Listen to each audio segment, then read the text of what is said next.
Judge laughs at black disabled veteran in court.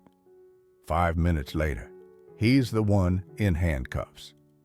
The Jefferson County Courthouse buzzed with unusual activity for a Thursday morning. In courtroom 4, rows of veterans filled the gallery, their military caps and unit pins identifying their service.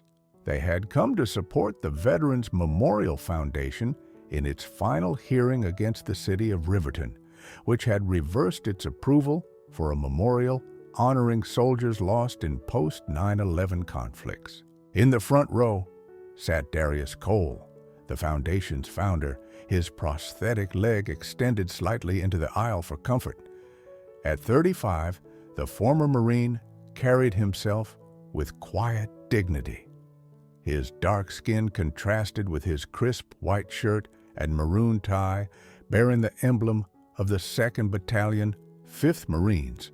Today marked exactly 10 years since the IED explosion in Afghanistan that had taken his right leg and the lives of 3 brothers-in-arms, James Rivera, Kyle Thompson, and Anthony Davis. "You okay?"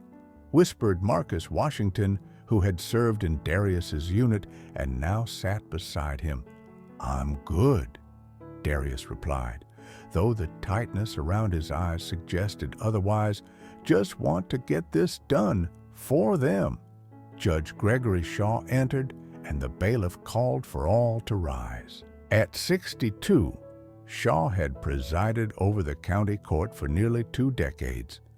Known for his conservative rulings and no-nonsense approach, he commanded a courtroom with unquestioned authority. The hearing began with the city arguing that a developer's concerns about property values justified reversing the memorial approval. The foundation's attorney countered that the reversal came only after pressure from wealthy developers with connections to council members.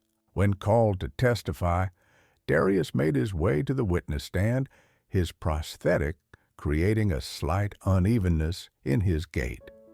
As he settled into the chair, he caught Judge Shaw glancing at his prosthetic leg, something unreadable crossing the older man's face.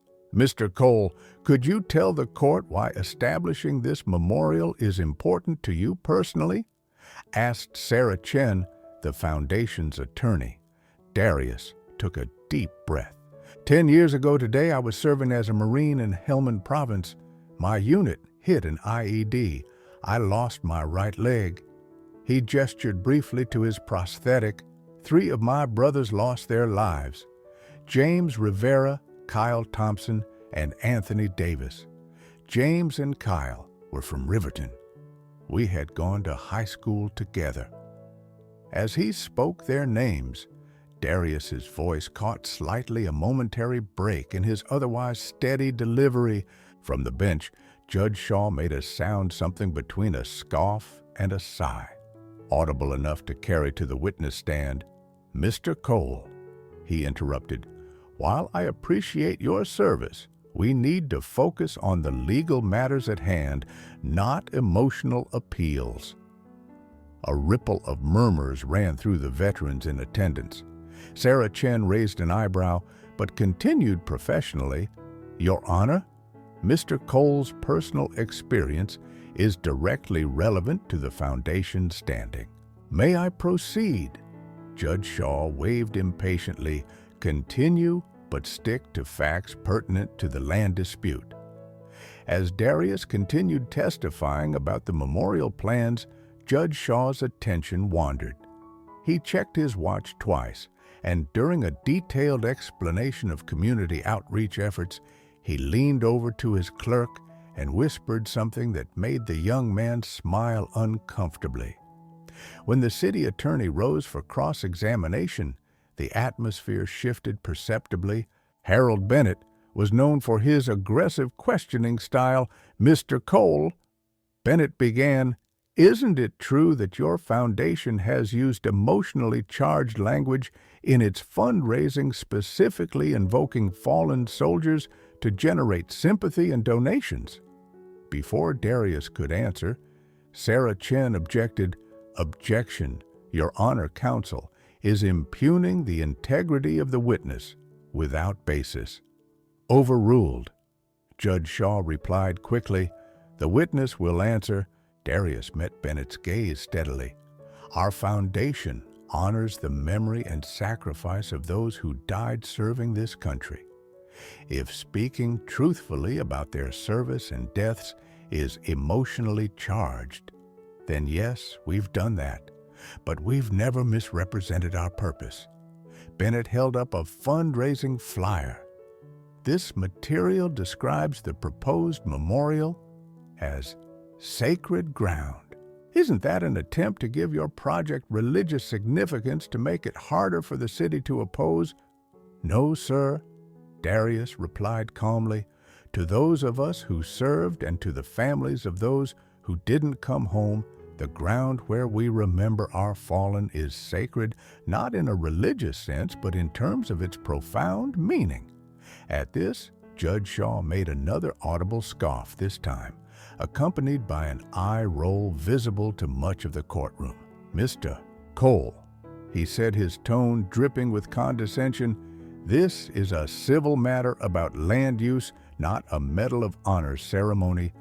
Your military service, while commendable, doesn't grant special privileges in city planning decisions." A collective intake of breath swept through the gallery. Marcus half rose from his seat, stopped only by the restraining hand of the veteran beside him.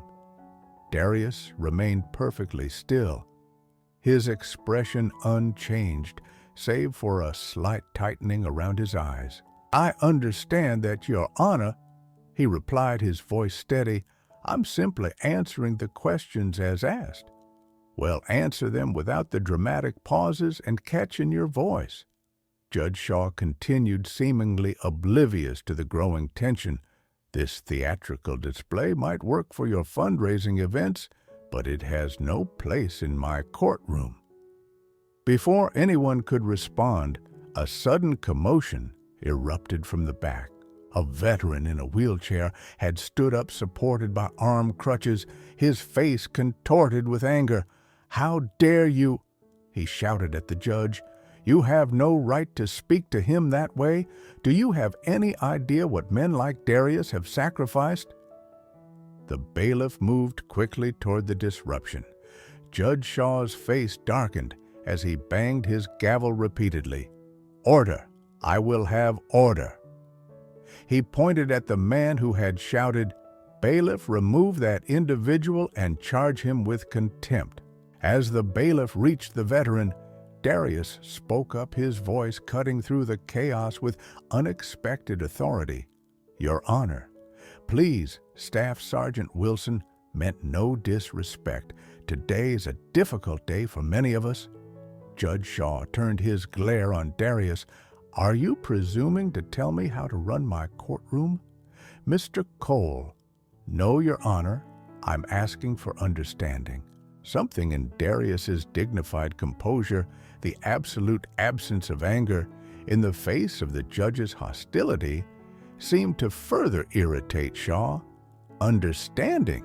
he repeated, a mocking edge in his voice. "Perhaps you misunderstand the purpose of this court. We're not here to provide group therapy for veterans unable to move past their experiences. We're here to interpret and apply the law." The silence that followed was absolute. Even Bennett, the city's attorney, looked shocked. Sarah Chen was already on her feet, her objection forming, when something unexpected happened. From her position near the media area, a court reporter named Aisha Johnson stood up, her face a mask of professional neutrality, despite the tears visible in her eyes. With deliberate movements, she removed her official court credentials and placed them on her desk. Then, making eye contact with Judge Shaw, she walked out of the courtroom. It was a small act of protest, silent and dignified, but its impact was immediate. A moment later, another court employee, a clerk in the back of the room, did the same, then a spectator. Then another judge, Shaw's face flushed with anger. "Anyone who leaves this courtroom is in contempt," he threatened, but his words had lost their power. More people stood not shouting or causing disruption, but simply walking out in silent solidarity with Darius Cole throughout it all. Darius remained seated in the witness box, his posture straight, his expression revealing nothing of what must have been churning inside him. When his eyes met Marcus's in the gallery, he gave a small shake of his head, a silent request for his friend to stay to not join the protest. Judge Shaw, now visibly flustered, turned to his bailiff. "Restore order immediately. I want names of everyone who walked out. They'll all be cited for contempt." The bailiff, a veteran himself, judging by the pin on his uniform, hesitated visibly before moving to follow the order. In that moment of chaos, no one immediately noticed the woman who had slipped in through a side door. District Attorney Eleanor Mitchell, the highest-ranking law enforcement official in the county, she observed the scene for several seconds before approaching the bench and asking to speak with the judge privately. After a hurried conference in chambers that lasted less than 5 minutes, Judge Shaw returned to the courtroom, his face ashen. Without making eye contact with anyone, he announced in a strained voice, "This court is in recess until tomorrow morning at 9 a.m. At that time, Judge Rebecca Williams will take over these proceedings. You are all dismissed." With that, he stood and quickly exited, leaving behind a courtroom buzzing with shocked whispers and confusions. The video that exploded across the internet that evening presented a stark visual narrative, a decorated Black Marine veteran with a prosthetic leg testifying with dignity about fallen comrades being openly mocked by a white judge who then threatened those who silently protested his behavior. By 6 p.m., the courthouse steps had become the site of an impromptu gathering. Veterans from across the county arrived in a steady stream, many in uniform.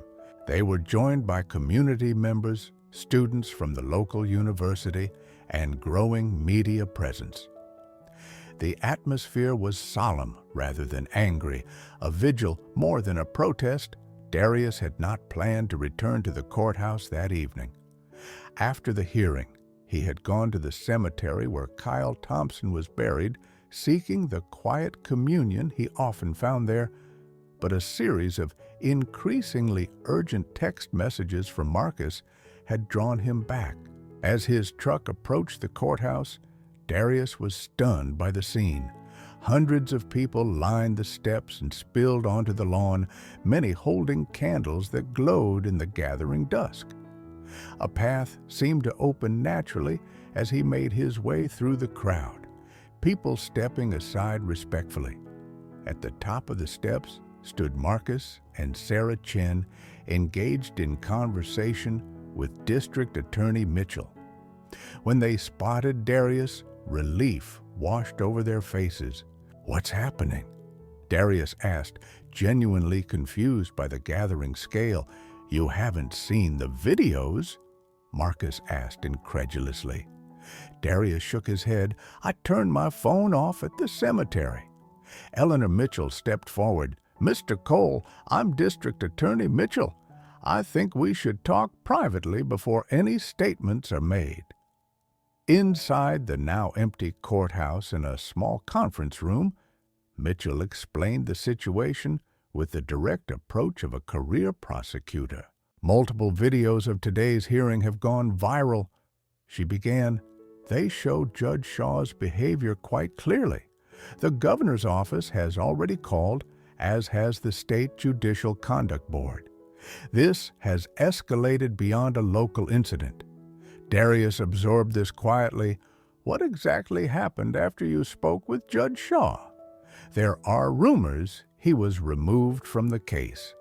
Mitchell's professional demeanor cracked slightly, showing a flash of anger.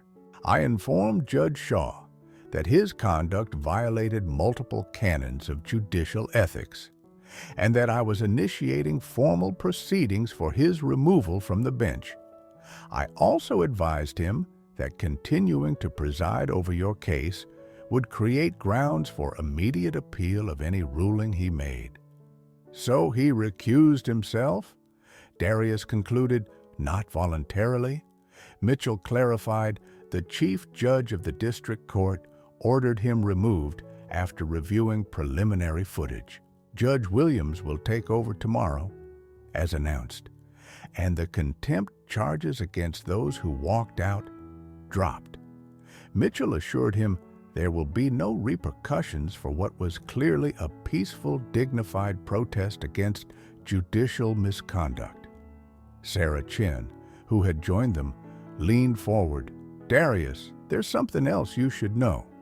The Foundation's website has received over $100,000 in donations since the videos went public. People are responding to what happened today. Darius closed his eyes briefly, conflicting emotions playing across his face. That's not why I testified.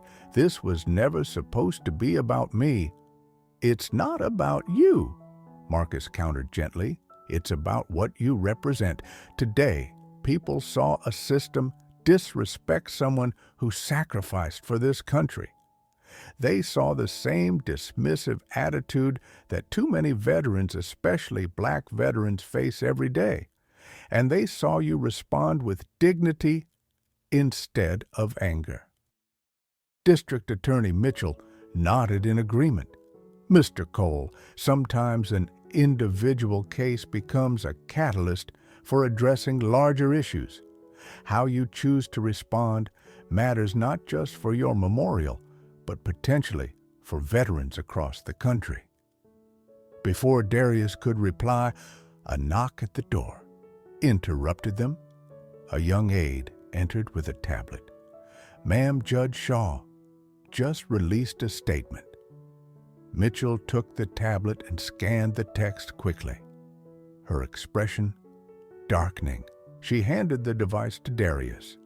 The statement was brief but inflammatory. While I regret if my words were misinterpreted, maintaining order and decorum in the courtroom is essential to the judicial process. Emotional displays and coordinated walkouts undermine our legal system. The outsized reaction to today's routine hearing suggests an organized attempt to pressure the court through social media manipulation and manufactured outrage. He's making it worse, Sarah whispered, reading over Darius's shoulder.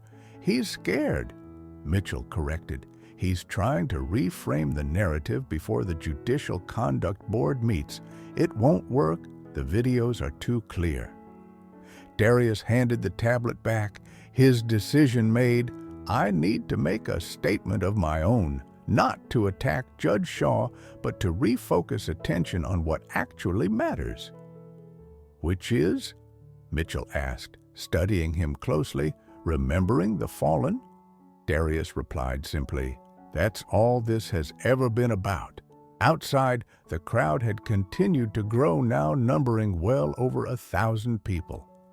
As Darius emerged from the courthouse, a hush fell. Someone had set up a small podium and microphone at the top of the steps. Darius approached slowly, conscious of the cameras tracking his movement, and the sea of faces turned toward him expectantly. Thank you all for being here. He began, his deep voice carrying clearly, I never expected anything like this when I went to court this morning. I was just there to speak for those who can't speak for themselves anymore. He paused, making eye contact with fellow veterans whose expressions reflected the same mixture of pain and purpose he carried. What happened in that courtroom has clearly touched a nerve, but I don't want this to become about one judge's words or actions. This isn't about Judge Shaw. It's about James Rivera, Kyle Thompson, Anthony Davis, and 11 other sons and daughters of Riverton who gave everything for their country. Darius reached into his pocket and withdrew a folded piece of paper. I've carried this list with me every day for 10 years. Their names, their ages, when they died, their units. Not because I need help remembering them. I see their faces every time I close my eyes. I carry it to remind myself that their story deserves to be told, that their sacrifice deserves to be honored. He unfolded the paper, the simple act drawing every eye. James Rivera, Marine Corps, age 19. Kyle Thompson, Marine Corps, age 21. Anthony Davis, Marine Corps, age 20.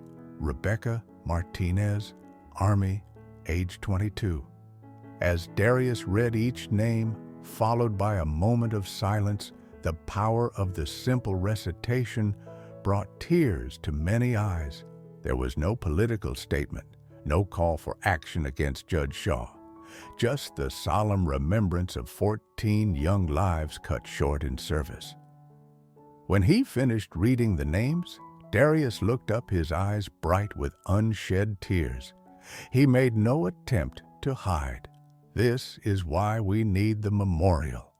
Not for me, not for those of us who came home, but for them, for their families, for this community, so that 50 years from now someone might pause, read their names, and remember that freedom isn't free. That's all we've ever wanted. As he stepped away from the microphone, the crowd erupted in applause, not the raucous cheering of a political rally, but the deep, respectful appreciation for truth spoken plainly.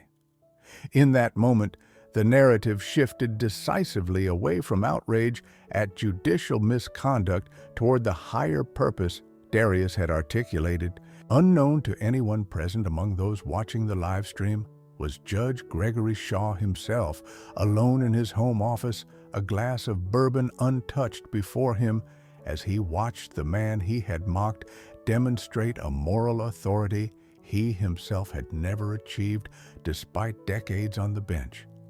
Also watching from his office in the state capitol was Governor Michael Lawson, who turned to his chief of staff and said simply, "Find out what we can do to make sure that memorial gets built." Now, the following morning, the scene at the courthouse was dramatically different. Security presence had tripled with lines to enter. Stretching around the block, Judge Rebecca Williams had moved the proceedings to the largest courtroom available, but it still couldn't accommodate everyone who wanted to attend. As Darius arrived with Marcus and Sarah Chen, a court official escorted them to a private conference room where representatives from the city waited. Mayor Robert Jenkins rose as they entered. "Mr. Cole, in light of recent developments, the city would like to propose a settlement."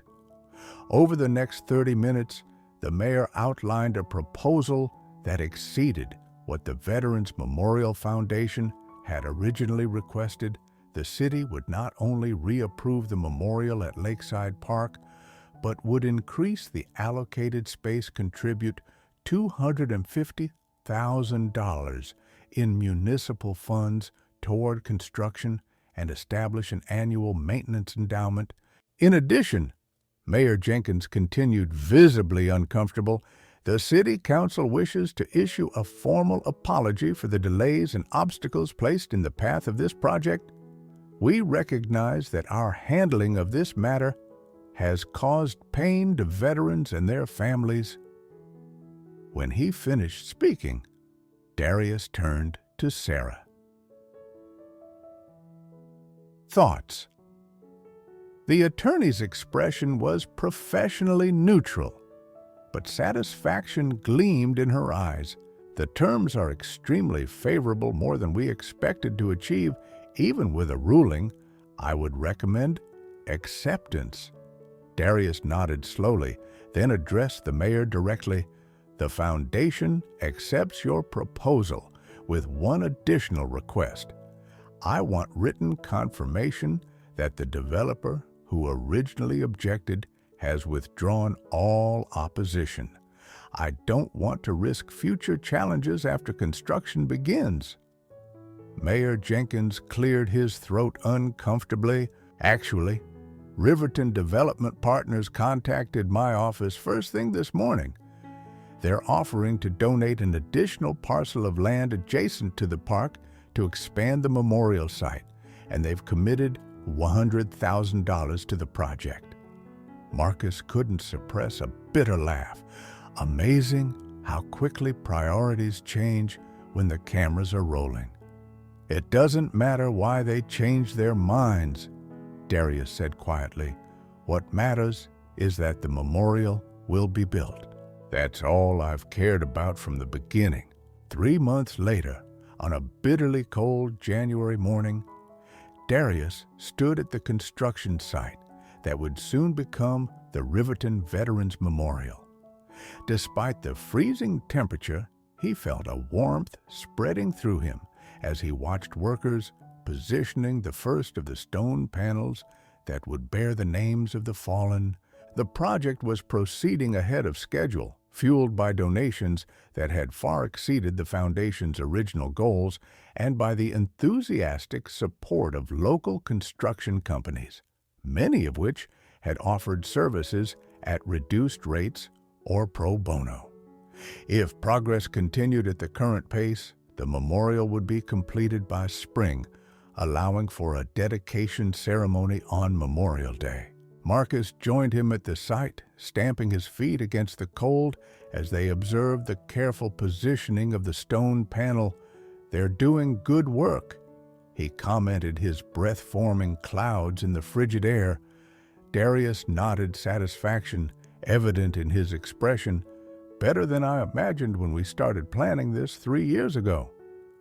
"A lot has changed in 3 months," Marcus observed. "The national attention, the funding. It's a different world from when we were scraping together donations at VFW fish fries." Indeed, Darius's life had transformed dramatically since the courthouse incident. After accepting the governor's appointment to the Veterans Justice Reform Commission, he had become a sought-after speaker at events across the country. The foundation had expanded its mission beyond the single memorial, now working to establish similar tributes in other communities. Yet, with the increased visibility had come challenges neither Darius nor Marcus had anticipated. Conservative media outlets had begun questioning Darius's political agenda, suggesting the commission appointment was part of a leftist plan to undermine the judicial system. Meanwhile, some progressive activists expressed frustration that Darius refused to explicitly frame his experience in terms of racial justice, accusing him of downplaying racism in the courtroom incident.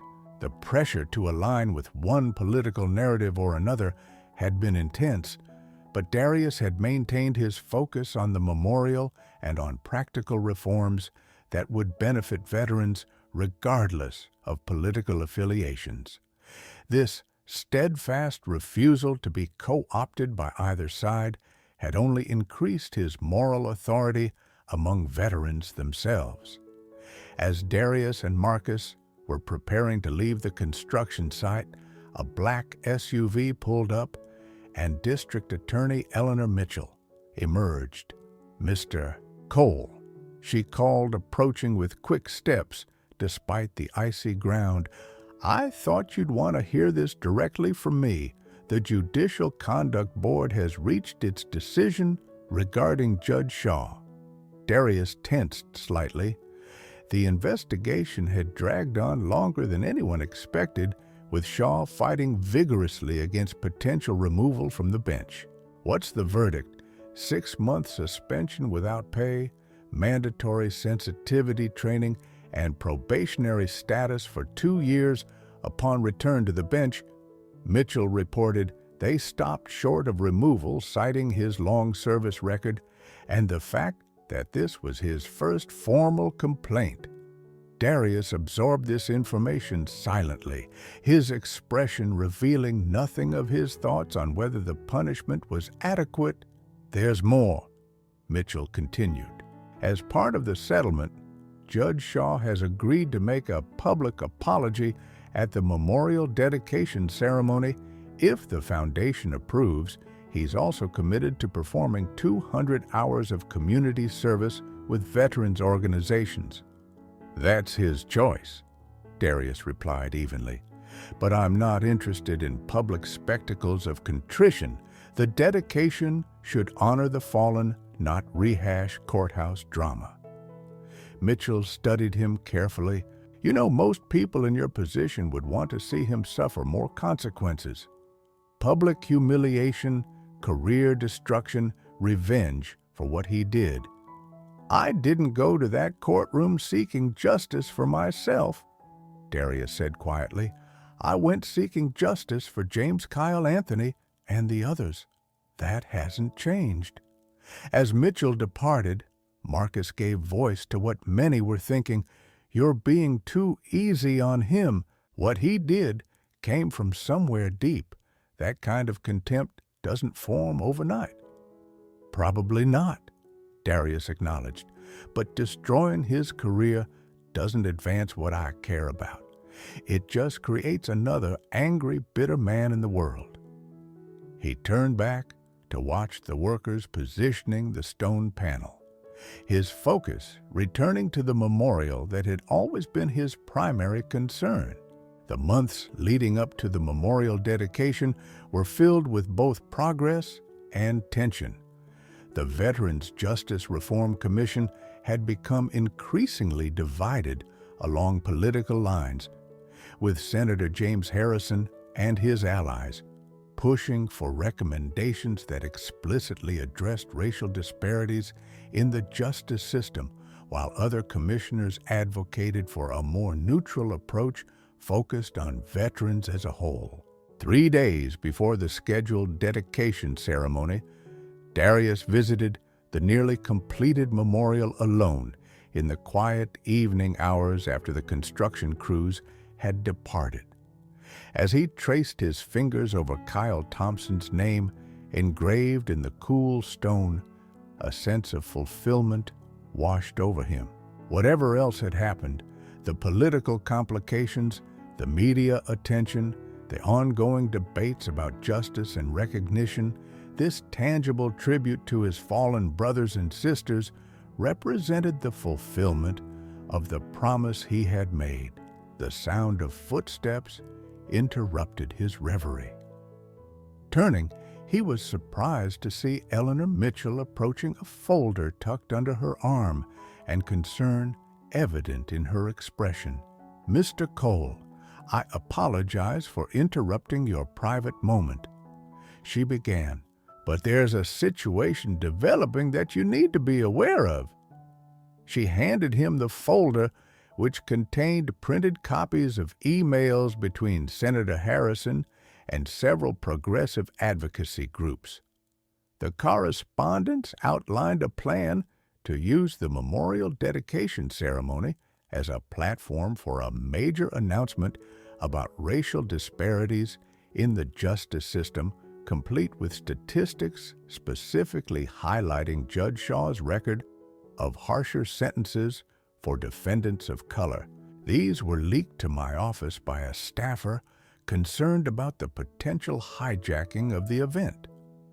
Mitchell explained Harrison plans to unveil this report during his speaking slot at the dedication, framing it as an extension of the issues raised by your courtroom experience. Darius read through the emails carefully, his expression growing increasingly troubled. This ceremony is supposed to be about honoring the fallen, not advancing a political agenda, however worthy that agenda might be. In another context, exactly, Mitchell agreed, but Harrison believes connecting these issues will give both more impact. He's already arranged for national media coverage. The meeting with Senator Harrison took place the following morning in the politician's district office. Harrison made no attempt to deny the leaked plan, instead defending it with passionate conviction. This is a perfect opportunity to leverage the attention your story has generated. Harrison argued, the memorial dedication will draw media from across the country. We can use that platform to highlight systemic injustice and push for broader reforms. The dedication ceremony is about honoring 14 young people who gave their lives in service.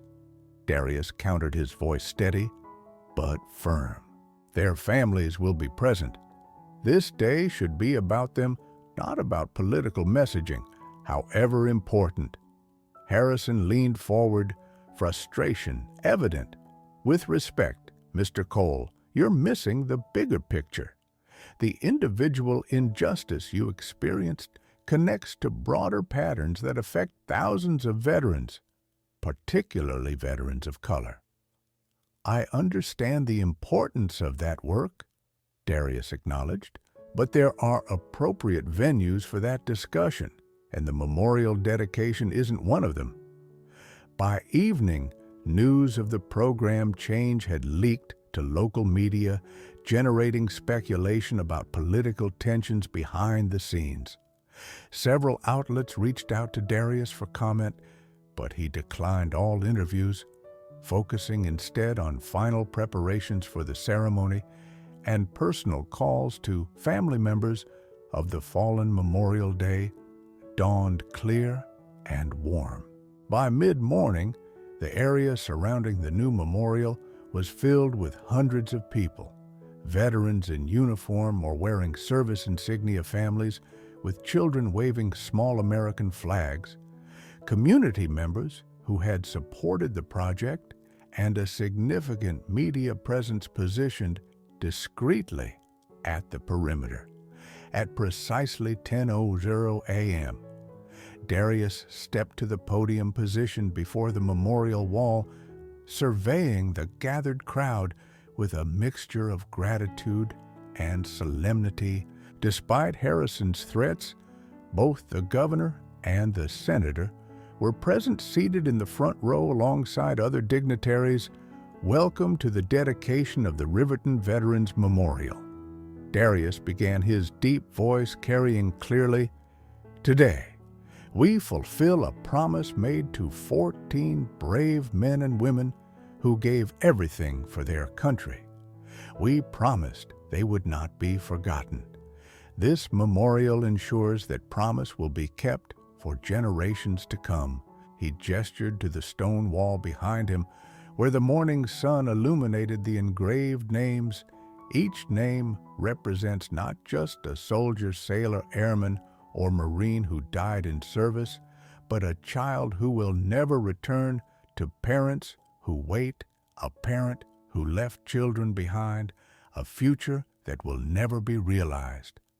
Our community is poorer for their loss, but richer for their service and sacrifice. Today, we will hear not from officials or dignitaries, he continued, but from those who knew these 14 heroes best, their families and their brothers and sisters in arms. Their stories, not political speeches, will consecrate this ground. What followed was unlike typical dedication ceremonies, with their formal processions and carefully scripted remarks. Instead, mothers and fathers, siblings and children, battle buddies, and childhood friends approached the podium one by one to share memories of the fallen. Each account revealed dimensions of the 14 lives that official records and news reports had never captured. Near the conclusion of the ceremony, a final speaker approached the podium, Gregory Shaw, the judge whose courtroom behavior had inadvertently catalyzed so much of what followed. His presence had not been announced in the program, and a murmur of surprise rippled through the crowd as he took his position. Shaw looked markedly different from the imperious judicial figure who had mocked Darius months earlier. His face was thinner, his posture less commanding, his expression humbled by experience. When he spoke, his voice carried none of the condescension that had characterized his courtroom manner. I'm here today not as a judge, but as a citizen who failed to show proper respect to a man who had sacrificed greatly for his country. Shaw began his gaze moving from the crowd to Darius. My behavior in that courtroom was inexcusable, a reflection of biases I had never properly examined. Over the past months, as part of my community service at the VA hospital, I've had the privilege of working with veterans who generously shared their experiences despite having every reason to dismiss me. Through them, I've begun to understand something about true dignity, the kind that doesn't depend on robes or titles or power, but on character and purpose. Shaw turned fully toward Darius, now addressing him directly. Mr. Cole, the grace with which you responded to my disrespect has taught me more than any judicial training program ever could. You had every right to demand my professional destruction, yet you consistently turned attention away from yourself and toward those this memorial honors. That example of putting purpose above ego, service above self-interest, will guide the remainder of my judicial career. As Shaw returned to his seat, Darius moved to the podium for the ceremony's conclusions. In closing, he said, I ask that we observe a moment of silence, not just for the 14 names inscribed on this wall, but for all who have given their lives in service to this nation. Remember that behind every name is a story, a family, a future that might have been. Our duty is to ensure those sacrifices are never forgotten. The silence that followed was complete. No whispers, no shuffling of feet, not even the click of camera shutters. For that suspended moment, the gathered crowd was united in remembrance, transcending the divisions of politics, race, and class that so often defined their interactions. When Darius finally spoke again, his words were brief but powerful. This memorial now belongs to all of us, to our community and our country. May it stand as a reminder not only of those we have lost, but of our ongoing responsibility to build a nation worthy of their sacrifice. As the crowd gradually dispersed, Darius found himself alone before the memorial wall, tracing his fingers over the names as he had done so many times during construction. The journey from that contentious courtroom to this moment of fulfillment had been neither straightforward nor simple. Yet, standing before the completed memorial, a permanent tribute to fallen comrades that would endure long after the controversies surrounding its creation had faded, Darius felt a sense of peace that had eluded him for the decade since the explosion that had taken his leg and his brother's lives. In that quiet moment of completion, the words he had spoken to Kyle Thompson's grave a decade earlier returned to him with the weight of a vow fulfilled. I'll make sure they remember you, brother, not how you died, but how you lived. That's a promise. It was a promise kept not through anger or outrage at injustice, but through the steady persistence of memory and honor, a legacy far more enduring than any courtroom confrontation could ever be.